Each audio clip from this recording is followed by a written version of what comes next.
어떤 인사에 제일 공감하십니까? 또 제일 우려되십니까? 질문 드렸더니 이호권님은 장하성 교수 기대된다. 청와대 정책실장 역할 맡으셨죠? 조형규님은 잘 못한 인사는 없다고 보고요. 잘한 인사는 역시 이분도 장하성 정책실장, 또 김상조 공정거래위원장 얘기하셨어요. 0930님은 윤석열 서울중앙지검장. 이 최고다 이러셨습니다. 김용진 님도 역시 윤석열 지검장 얘기를 하셨고, 김영식 님은 아직 평가하기 이릅니다. 앞으로 쭉 잘하는지 못하는지 지켜봐야죠 하셨어요. 예, 여러분의 의견들은 좀 받아보기로 하고 일단 일자리 얘기부터 좀 하고 시작하죠. 지금부터 하는 인터뷰는요, 당장 취업을 해야 되는 청년분들, 또 그런 가족을 두고 있는 분들이 특별히 더 관심을 가지고 좀 들으신 후에 전달을 해 주셨으면 좋겠습니다. 대통령직 속 일자리위원회 이용섭 부위원장, 방송 첫 출연입니다. 부위원장님 안녕하세요. 예, 안녕하십니까. 많이 바쁘시죠? 예, 아무래도 이제 신설 조직이기 때문에 여러 가지 준비해야 될 게 많습니다. 그렇죠. 바쁘기도 하고 어깨도 무거우시고 그럴 것 같습니다. 예. 제가 보니까 이제 워낙 크고 방대한 이야기인데 크게는 두 축으로 나눠볼 수가 있겠더라고요. 하나는 비정규직의 정규직화 문제. 또 하나는 공공부문 일자리 81만 개 만들기. 이렇게 좀 나눠서 생각해보면 되겠습니까?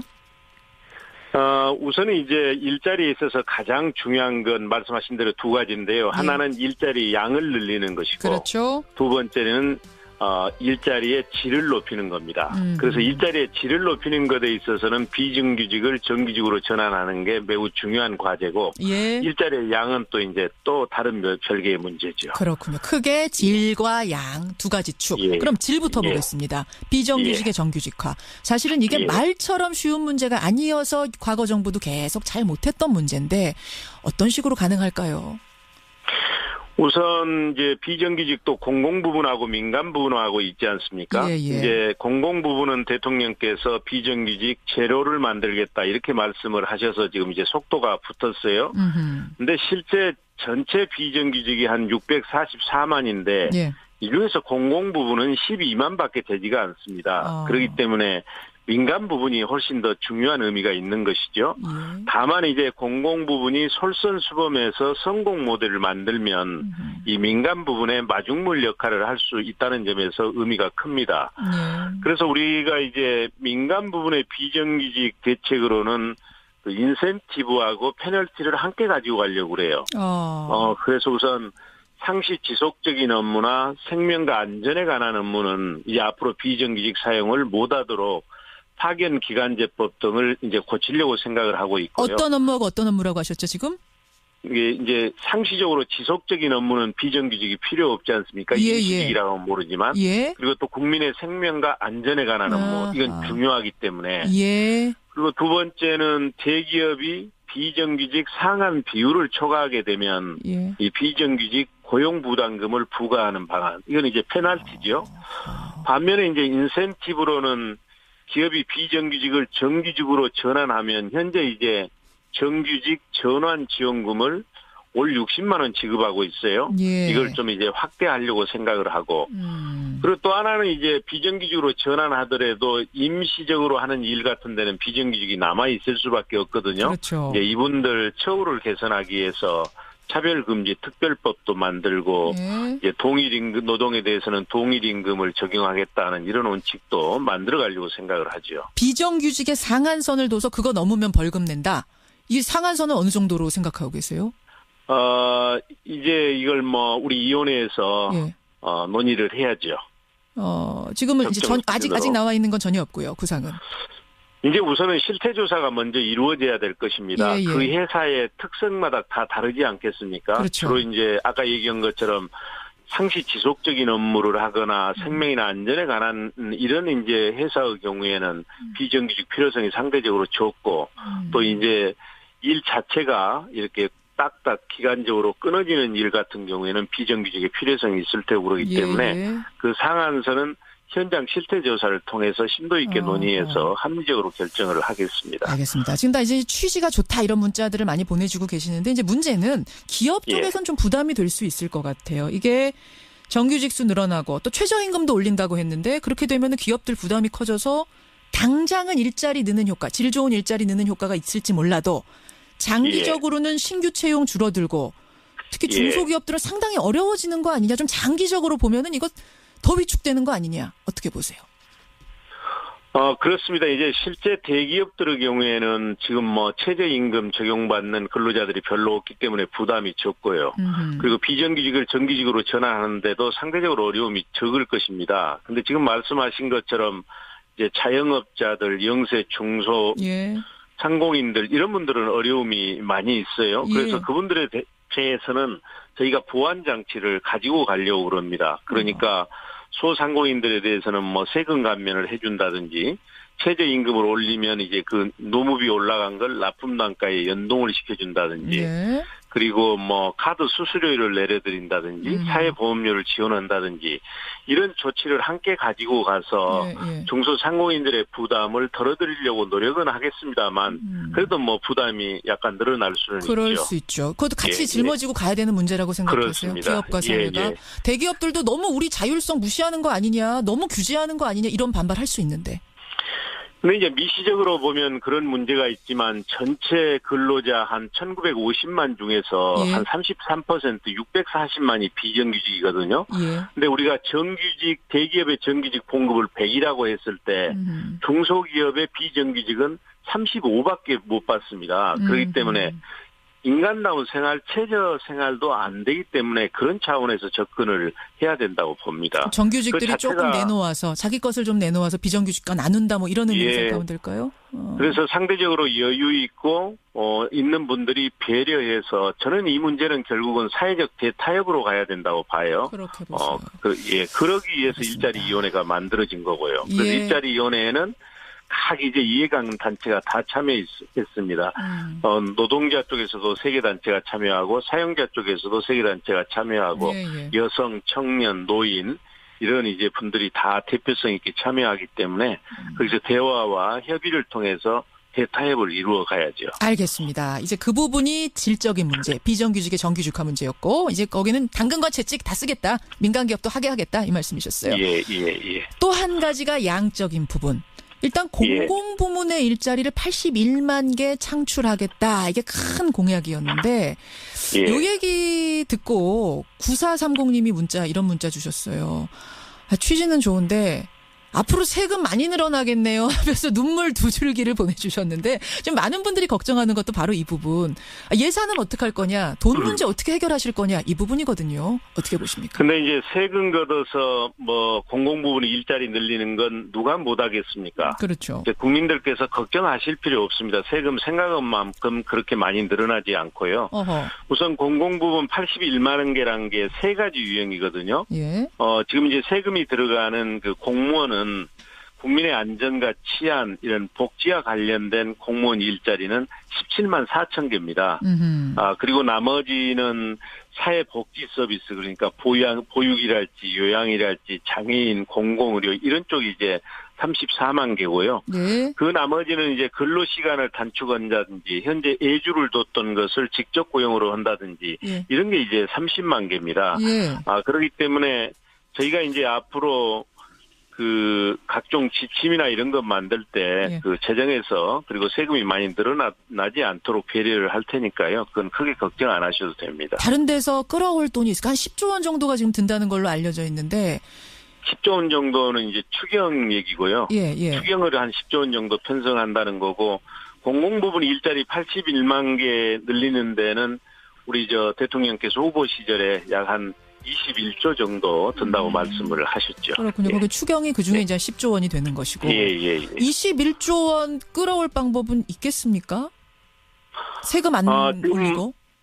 이제 우선은 세 가지예요. 첫 번째는 재정 계획을 해야 됩니다. 현재 이제 정부가 400조라고 하는 돈을 쓰고 있는데 그 돈 중에는 다소 중복성 있는 것도 있고 낭비성 있는 것도 있거든요. 이런 걸 최대한 이제 절감을 해서 거기서 일정 부분 가져오고요. 새는 돈 맞겠다. 그리고 두 번째는 지금 복지 전체 양은 우리가 적지만 이걸 국회에서 이제 정부가 복지비를 늘리려고 하지 않다 보니까 국회에서 이제 복지비를 늘리는 과정에서 또 복지 전달 체계가 제대로 잘 안 만들어져 지는 과정에서 여기서 또 이제 다소 낭비되는 게 있거든요. 그래서 복지계획과 재정계획을 통해서 상당히 조달을 하고 그래도 부족한 것은 우리나라 조세 부담률이 지금 주요 선진국에서 비해서 매우 낮습니다. 예. 그러니까 OECD 평균은 조세 부담률이 25%인데 예. 우리나라는 지금 18%대에 있거든요. 그런데 우리가 분단된 나라고 복지비가 이렇게 빨리 늘어나고 있는 나라에서 조세 부담률을 이렇게 과도하게 낮게 가지고 가는 것도 문제입니다. 그래서 고액 재산가 그리고 고소득자, 대기업 중심으로 해서 예. 적정 수준으로 조세 부담률을 올리게 되면 중산 서민들의 세금 부담은 늘어나지 않으면서 이런 재원을 얼마든지 조달할 수 있는 것입니다. 그런 식으로 구상을 하고 계시는군요. 이런 질문이 하나 들어왔습니다. 근데 이게 이제 국민의당의 입장이기도 한데 세금을 걷어서 공무원 숫자를 늘리는 거 아니냐. 공공부문 일자리를 늘린다는 얘기는 이게 또 다음 세대의 세금 부담으로 돌아오지 않겠느냐. 공무원 숫자 한 번 늘면 이제 그분들 평생 가는 공무원 숫자인데 여기에 대해서 국민들이 모두 다 찬성할까? 이런 질문 어떻게 생각하세요?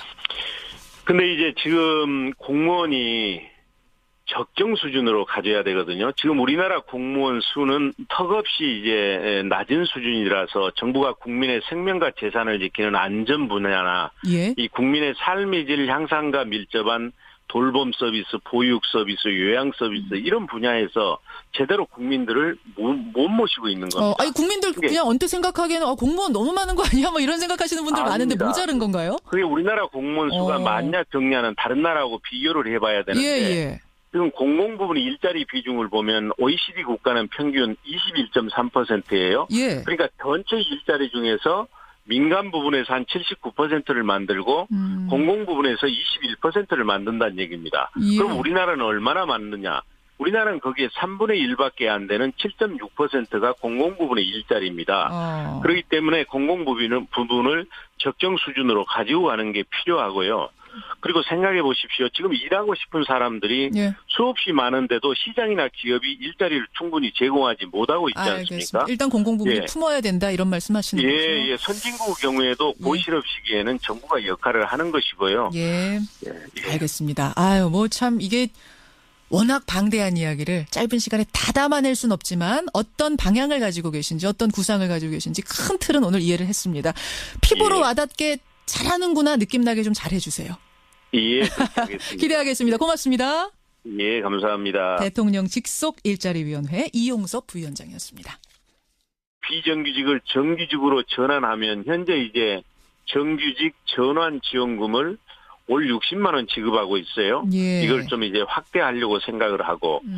그리고 또 하나는 이제 비정규직으로 전환하더라도 임시적으로 하는 일 같은 데는 비정규직이 남아 있을 수밖에 없거든요. 그렇죠. 이제 이분들 처우를 개선하기 위해서 차별금지 특별법도 만들고 이제 동일임금 노동에 대해서는 동일임금을 적용하겠다는 이런 원칙도 만들어가려고 생각을 하죠. 비정규직의 상한선을 둬서 그거 넘으면 벌금 낸다. 이 상한선은 어느 정도로 생각하고 계세요? 이제 이걸 우리 위원회에서 예. 논의를 해야죠. 지금은 이제 아직 나와 있는 건 전혀 없고요. 구상은. 이제 우선은 실태 조사가 먼저 이루어져야 될 것입니다. 예. 그 회사의 특色입니다. 대통령 직속 일자리위원회 이용섭 부위원장. 방송 첫 출연입니다. 부위원장님 안녕하세요. 예, 안녕하십니까. 많이 바쁘시죠? 예, 아무래도 이제 신설 조직이기 때문에 예. 여러 가지 준비해야 될 게 많습니다. 그렇죠. 바쁘기도 하고 어깨도 무거우시고 그럴 것 같습니다. 예. 제가 보니까 이제 워낙 크고 방대한 이야기인데 크게는 두 축으로 나눠볼 수가 있겠더라고요. 하나는 예. 비정규직의 정규직화 문제. 또 하나는 예. 공공부문 일자리 81만 개 만들기. 이렇게 좀 나눠서 예. 생각해보면 되겠습니까? 우선은 이제 일자리에 있어서 가장 중요한 건 말씀하신 대로 두 가지인데요. 예. 하나는 일자리 양을 늘리는 것이고 그렇죠. 두 번째는 일자리의 질을 높이는 겁니다. 그래서 일자리의 질을 높이는 것에 있어서 어떤 인사에 제일 공감하십니까? 또 제일 우려되십니까? 질문 드렸더니 이호권님은 장하성 교수 기대된다. 청와대 정책실장 역할 맡으셨죠? 조형규님은 잘 못한 인사는 없다고 보고요. 잘한 인사는 역시 이분도 장하성 정책실장, 또 김상조 공정거래위원장 얘기하셨어요. 0930님은 윤석열 서울중앙지검장. 최고다 이러셨습니다. 김용진 님도 역시 윤석열 지검장 얘기를 하셨고 김영식 님은 아직 평가하기 이릅니다. 앞으로 쭉 잘하는지 못하는지 지켜봐야죠 하셨어요. 예, 여러분의 의견들은 좀 받아보기로 하고 일단 일자리 얘기부터 좀 하고 시작하죠. 지금부터 하는 인터뷰는요. 당장 취업을 해야 되는 청년분들 또 그런 가족을 두고 있는 분들이 특별히 더 관심을 가지고 좀 들으신 후에 전달을 해 주셨으면 좋겠어요. 그래서는 비정규직을 정규직으로 전환하는 게 매우 중요한 과제고 예. 일자리의 양은 또 이제 또 다른 별개의 문제죠. 그렇군요. 크게 질과 양 두 가지 축. 예. 그럼 질부터 예. 보겠습니다. 비정규직의 예. 정규직화. 사실은 이게 예. 말처럼 쉬운 문제가 아니어서 과거 정부도 계속 잘 못했던 문제인데 어떤 식으로 가능할까요? 우선 이제 비정규직도 공공 부분하고 민간 부분하고 있지 않습니까? 예. 이제 공공 부분은 대통령께서 비정규직 제로를 만들겠다 이렇게 말씀을 하셔서 지금 이제 속도가 붙었어요. 근데 실제 전체 비정규직이 한 644만인데 예. 이 중에서 공공 부분은 12만밖에 되지가 않습니다. 그렇기 때문에 민간 부분이 훨씬 더 중요한 의미가 있는 것이죠. 다만 이제 공공 부분이 솔선수범해서 성공 모델을 만들면 이 민간 부분의 마중물 역할을 할 수 있다는 점에서 의미가 큽니다. 그래서 우리가 이제 민간 부분의 비정규직 대책으로는 그 인센티브하고 페널티를 함께 가지고 가려고 그래요. 그래서 우선 상시 지속적인 업무나 생명과 안전에 관한 업무는 이제 앞으로 비정규직 사용을 못하도록 파견 기간제법 등을 이제 고치려고 생각을 하고 있고요. 어떤 업무하고 어떤 업무라고 하셨죠, 지금? 이게 이제 상시적으로 지속적인 업무는 비정규직이 필요 없지 않습니까? 임시직이라고는 모르지만. 예. 그리고 또 국민의 생명과 안전에 관한 업무. 이건 중요하기 때문에. 예. 그리고 두 번째는 대기업이 비정규직 상한 비율을 초과하게 되면 이 비정규직 고용부담금을 부과하는 방안. 이건 이제 페널티죠. 반면에 이제 인센티브로는 기업이